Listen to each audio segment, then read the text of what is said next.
Now we move to the next segment of the webinar presented by Gizelle Fraser. Now, Gizelle works within the Student Administrative Services section and is here representing the Office of Billings and Receivables. Right, her presentation details the vital information on making your payments and managing your financial obligations at the University of the West Indies. Right, so this is looking at fees, when you need to pay them, how much, and much more. So we encourage you to pay keen attention. Right, so Gizelle, over to you. All right, thank you very much, Mr. Dunn. Good morning, everyone. As was stated, I am representing the Student Administrative Services section and the Billings and Receivables section. But before I go into my presentation, I just want to wish all regional and international students, new and returning, a warm welcome to the University of the West Indies. I hope your stay with us will be prosperous, not only in your academic pursuits, but in all other aspects of your life. All right, so I will just go right into my presentation to introduce you to the twin offices of SAS and Billings and Receivables. So what are our functions, right? You may be asking that question. So within the billings and receivables section and SAS, our roles include billing students. So that's ensuring that that once you register for your courses that is aligned with your program of study, that you are billed not only just for any charge to be added to your account, but for the proper charge to be added to your account, that you are so that you are aware of what you are supposed to be paying. We also apply external payments to students' accounts, and these external payments are in relation to any payments that are made to banks or via wire transfer. Um, we also bill and collect from external stakeholders. So if it is that you're getting a scholarship from your government or any other donors, what we do is we provide invoices to those donors, and we also collect payments from those donors, and then we update your student account with the information.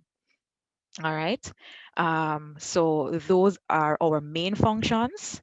But what about those charges that I speak of that we bill to the students' accounts? All right. So there are three main charges that are placed on students' accounts. These are namely the tuition charge, and this is of course based on registration. We have the miscellaneous charge that Ms. Tyrrell mentioned earlier, which are mandatory fees that must be paid once you register for the first time within an academic year. So this fee must be paid and it is non-refundable. All right. We also have the residence fee, which is applied to your account, and that is based on the hall of residence that you choose to live on. All right. So these are the three main charges that are placed on students' accounts. Of course, there are other charges that may be applied if you request a tuition letter and so on. All right, so the commitment fee. I'm not sure if you noticed that I did not mention the commitment fee as one of the charges that are placed on your account, because this is not a charge. This is actually a payment that is made to your account to let us know that you are indeed taking up the offer to come to the University of the West Indies. So once you make this payment to your account, it will remain on your account as an excess that will go towards your miscellaneous fees once you register, or if before that you request a tuition letter or any other letter that is provided by SAS, then it will be used to offset that charge. Please note that it is a non-refundable fee. So if it is that you pay it and then after that you decide that you will not be taking up the offer this year, then it is not refundable. It will remain on the account. So how do you find the fees that you are supposed to be paying for your program? All right, so it is a simple way to find the fees. What you can do is to open any search engine Google Chrome, Microsoft Edge, and so on.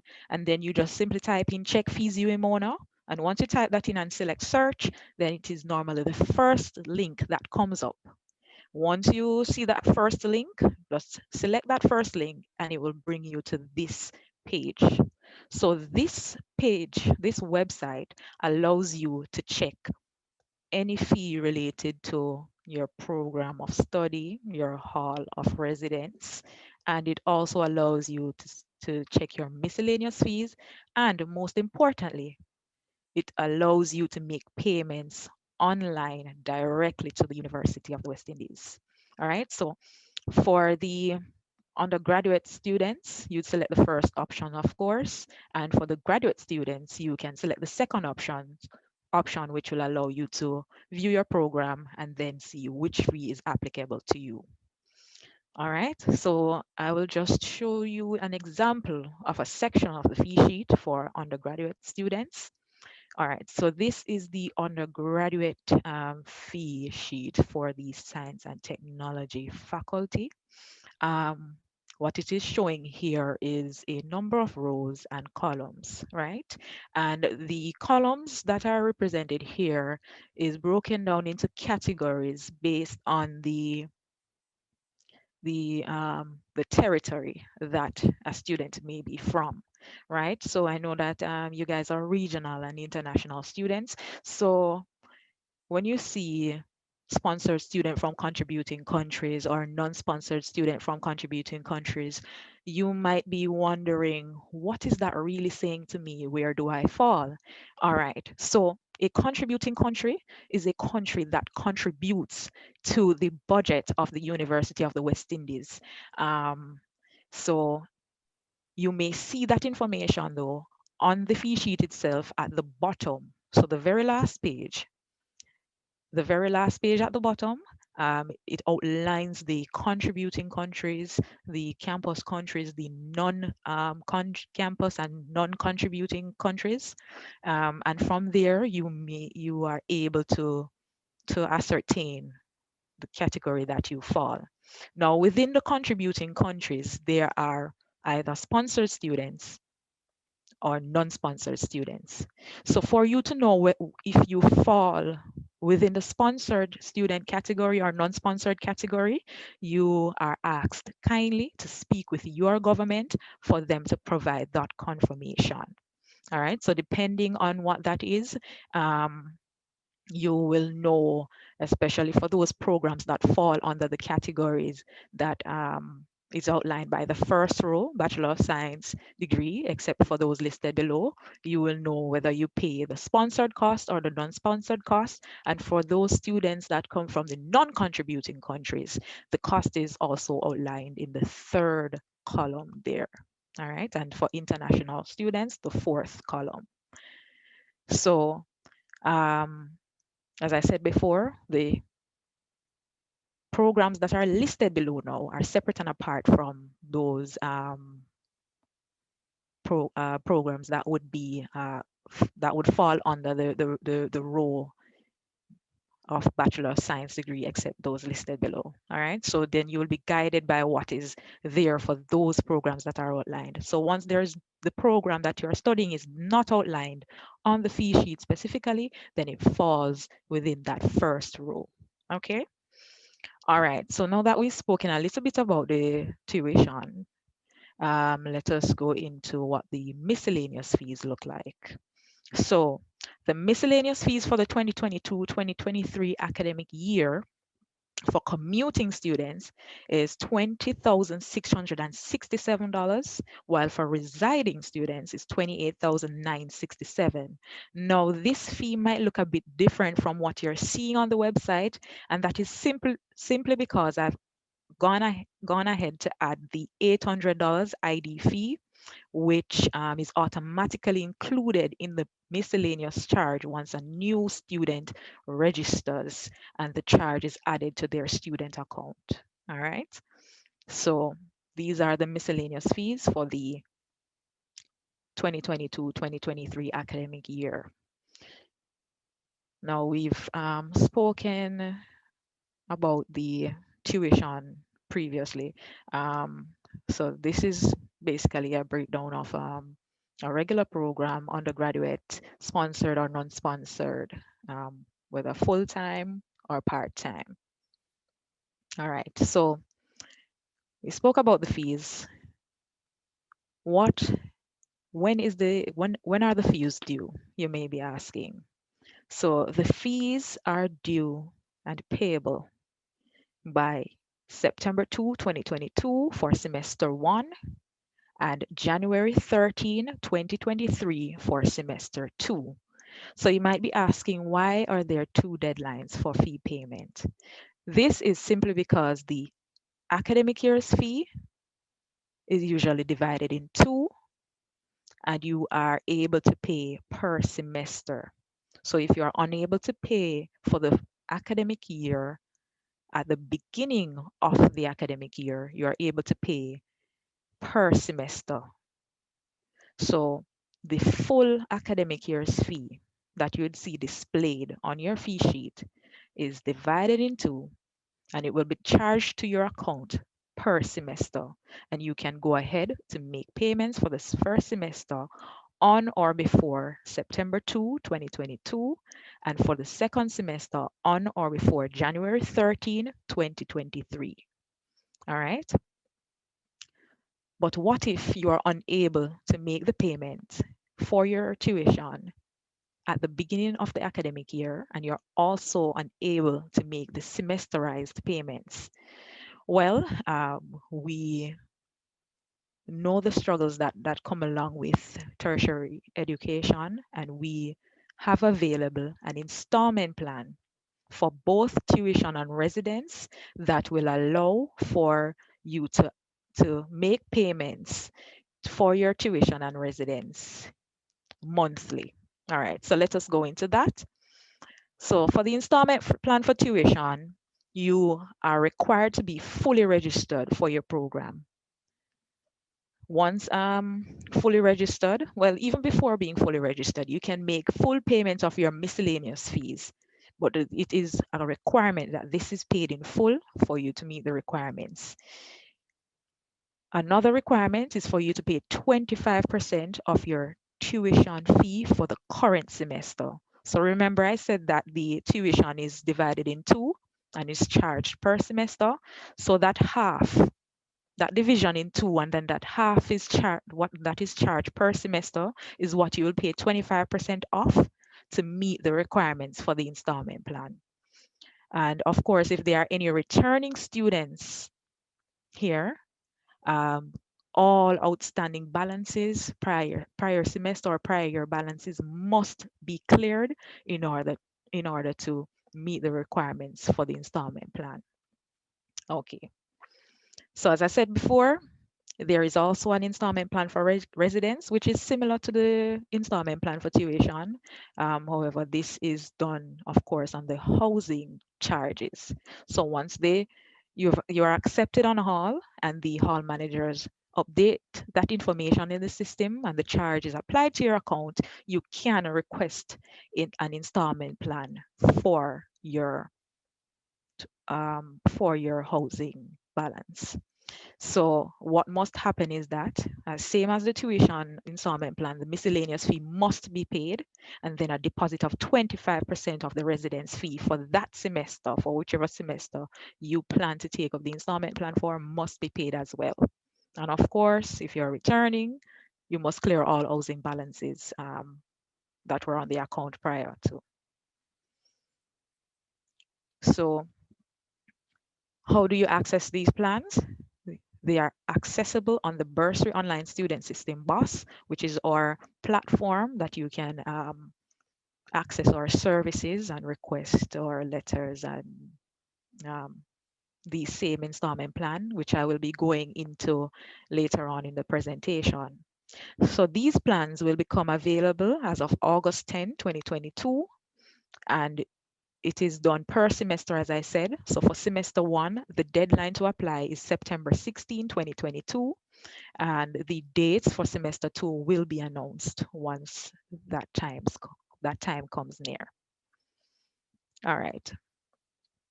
So as I said, the balance for your semester, it will be broken down for you to pay monthly. So once you make that first 25% payment to meet the requirements for the plan as well as your miscellaneous fee, you will get a remaining 3 months to clear the semester's balance. So you'll be required to pay another 25% by the end of September, and then another by the end of October, and another by the end of November. And then this will allow you to clear up before your examinations in December. All right. So we've gone through the fees and we've gone through the installment plan that is available if you're unable to pay um, by the deadline stipulated, or if you're unable to and the installment plan if you're unable to pay by the deadline. Sorry. But what if you do not take up the installment plan and you do not pay by the deadlines outlined? Well, what will happen is that you will be subjected to certain penalties, or you'll be restricted from accessing certain facilities, right? And these penalties include what you are seeing here on the screen. You will be subjected to a 1% late fine charge at the end of each month until the balance is cleared.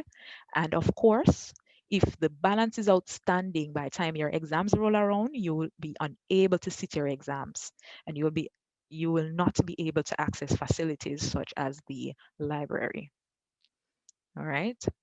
If by any chance there was some arrangement and you were able to sit some of your courses, and there is still an outstanding balance on your account, you will not be able to access your records. You will not be able to view your grades, and you will not be able to request and obtain your transcripts. Now, if it is that, for some reason, you still do not clear your balance, and we reach out to you via telephone, via email, and we get the cold shoulder, or for some reason you're not responding to us, then the university is authorized to send your account to a collection agency. And the collection agency is authorized to use any legal means necessary to collect monies on the university's behalf. All right. And of course, no one wants to get to this point. So I'm sure that we all will either be clearing up by the deadline stipulated or utilizing the installment plans. So yes, you've accessed the website that was given earlier to view your fees and so on. But where do you make payment of these fees? So we have certain select locations that the university authorizes to collect money on its behalf, and these are outlined here. For you, regional and international students, for now, I'm sure a lot of you are not yet on the island. Um, the facilities that would be most important to you right now for making payment is the UWI e-commerce platform. And when you make payments here, it reflects immediately. And when you're on the island, you are able to pay at the university's bursary cashier, which also allows for your payment to reflect immediately. And there are also payment locations such as Paymaster, Bill Express, UWI Educom, NCB, and the NCB has to be a full service location. All right, because there are NCBs on the island that are designated to other functions. So once it is a full service location, they are authorized to accept monies on our behalf, as well as Jamaica National Bank. Now, Western Union is listed here, but the That's Western we'll just Union, use sorry, one. When Robbie come, mm-hmm. hello. Well, let's tell me we can just. Oh, I realize that might have been a mistake. Yes, so Western Union is also listed here. However, Western Union is in conjunction with Bill Express, the bill payment option there. Um, Another method of payment that will be important to you as a regional or international students is the wire transfer option, because you might not be on the island as yet. As I said before, the wire transfer option is a great way also of making payments to ensure that you are cleared up with us financially. All right. So the wire transfer option, when utilizing that option, it takes some time to reach. However, when you do start the process with your bank, what you can do is to send us the payment details so that we are aware and able to track the payment. All right. Um, and what I will do is to go through with you the wire transfer instruction form so that you are familiar with what needs to be on your bank's form in order for the payment to reach us. All right, so here we have the wire transfer instruction form. And on this form, I'm hoping that you are able to see the beneficiary bank.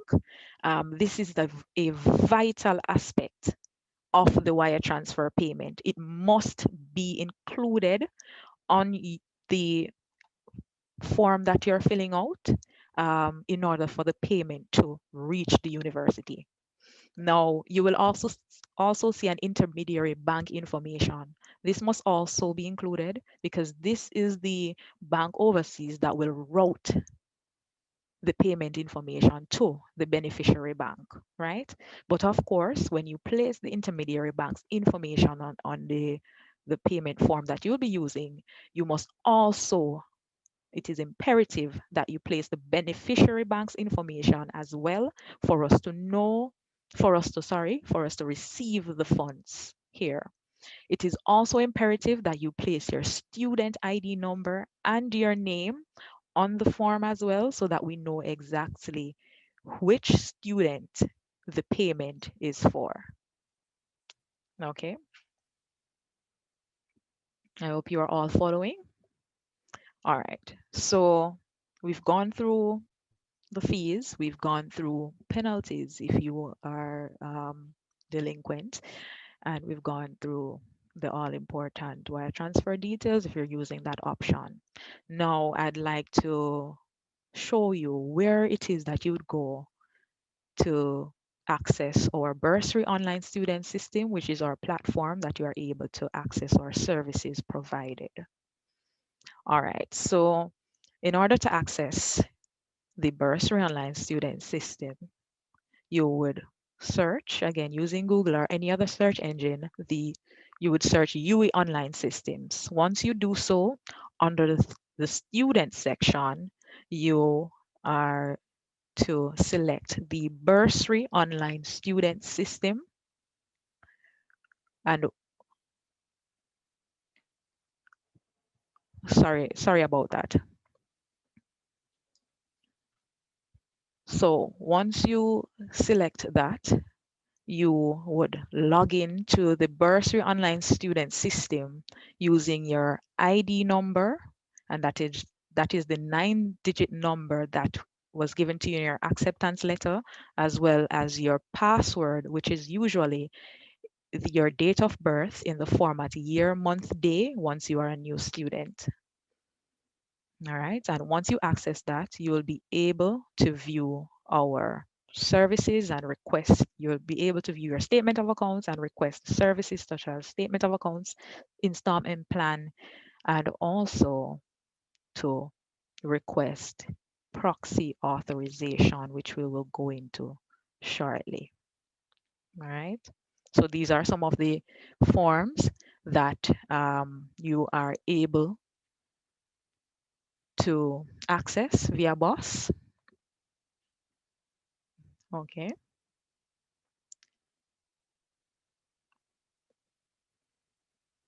All right. So moving on to the all important proxy authorization.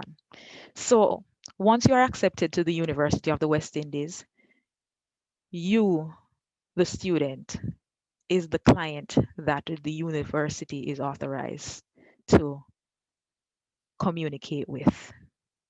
So once there's anything regarding your finances, you of course can contact us and collect documents, ask of us anything related to your account. We are not authorized to give out any financial information or give out any documents to anyone else except you, the student, unless it is that you alert us to say that someone else will be conducting business on your behalf. And how you do so is by utilizing the proxy authorization form on the bursary online student system. So this proxy authorization form allows us to know that you have sent John Brown or Jane Doe to either collect a financial document or receive some information on your account. Once that is in place, then we will check that, verify that the person is who is supposed to be contacting us on your behalf, and then we'll gladly assist. But once it is that we see no authorization on the system for that person, then we will not be giving them any information.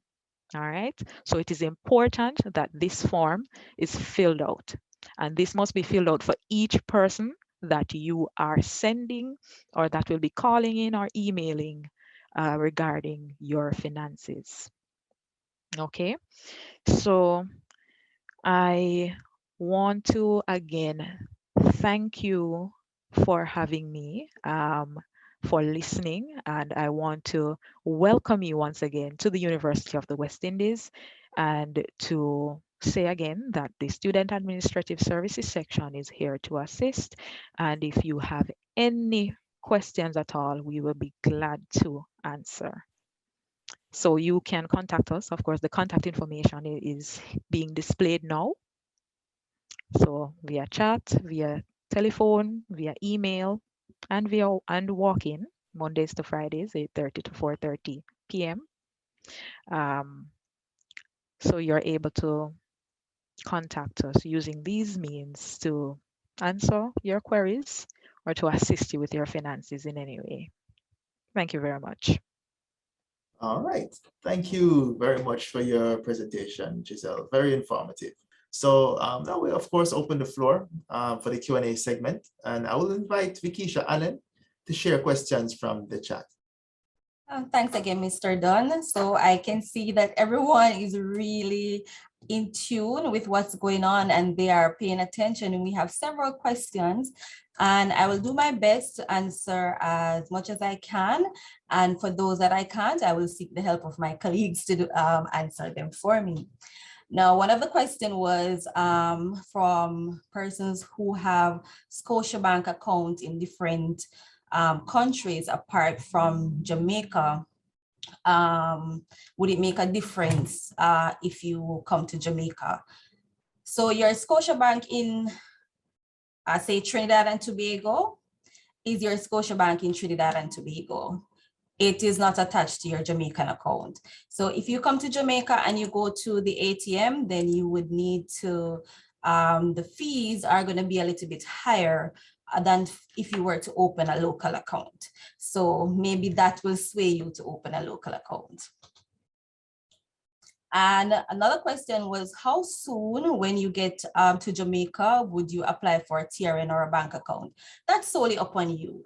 You decide what if you want to open a bank account, but bear in mind that to open the bank account, you do need the TRN. So if you do intend to open the bank account, you may want to start the process of getting the TRN as soon as possible.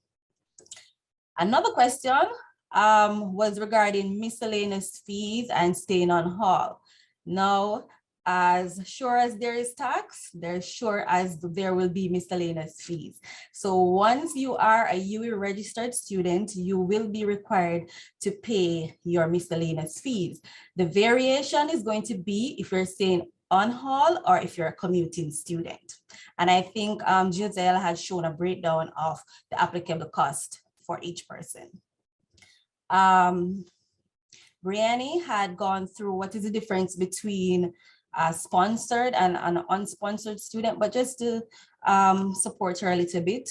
All right, so government in the region contribute to the budget of UWI and essentially sponsor their nationals. So some programs have two fee categories, sponsored and non-sponsored, such as medicine, MBBS, and this is a maximum of 55 sponsored students. Now, programs such as dentistry, law, nursing, doctor of pharmacy, engineering are not sponsored by the Jamaican government. The fee schedule will indicate the different categories, such as sponsored students from sponsored, which is contributing country, and students from non-contributing countries, such as Guyana. Now, persons outside of Jamaica must contact their government to see if they will sponsor them. Okay. And another question to wrap up is, can all payments be made remotely using the UWI e-commerce platform? I would ask Gizelle to answer this one for me.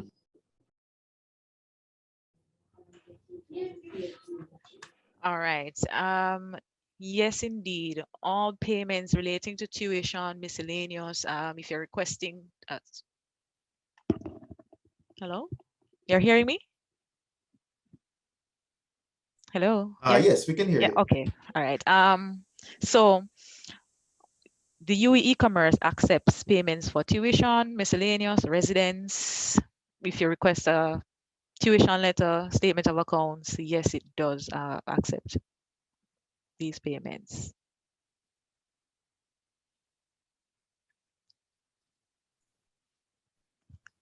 Any further clarification needed?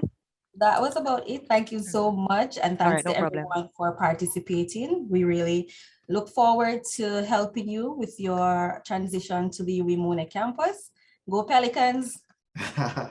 Right, indeed. And thank you again for your questions. And thank you, Vikisha. And for any questions that you shared that were unanswered, we'll be following up with a list of them after the session.